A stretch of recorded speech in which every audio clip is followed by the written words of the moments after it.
After falling ill with an optically imperceptible condition called dysbiosis, my atheistic worldview was abandoned. Once I arrived at the hospital, I consulted with doctors about my condition.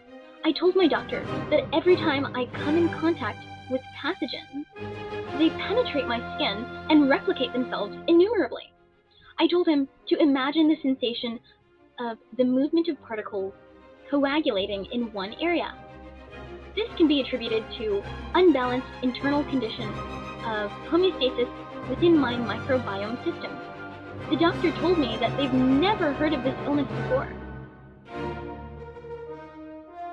I told the doctor that I obliterated all of the antigens in my gastrointestinal system with isopropyl alcohol.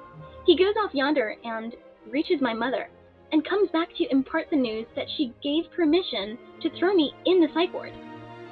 I was confounded as to why I was going to the psych unit when I hadn't even told him the multitude of paradoxical events that caused a pivotal change in my adopted conceptual paradigms related to theology and consciousness.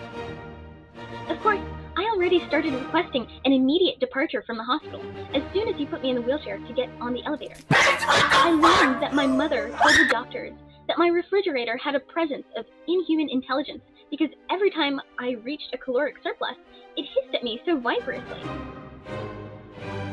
It has a sinister tonality as if it's warning me of some soul-ending consequence aside from gaining weight.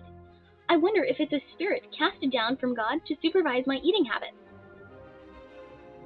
The doctor delivered me to my new room, and I was taken aback at the sight of a morbidly obese middle-aged woman. Nothing could compensate for the lack of magnificence within the building. I had a chance to speak with the psychiatrist who gave me feedback on my current state of health with mind-numbing vapidity.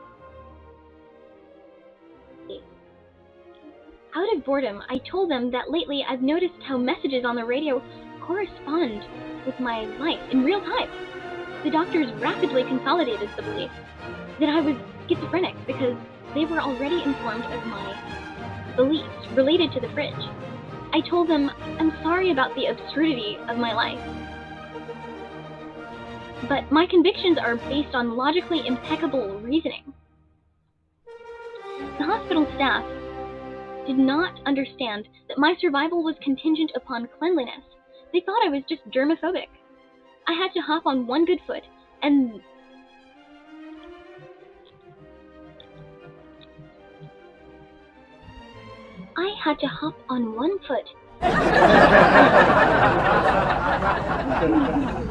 That's why I needed to be in the intensive care unit because the bathroom was only 2 steps away and I would have been able to have sauce delivered to me.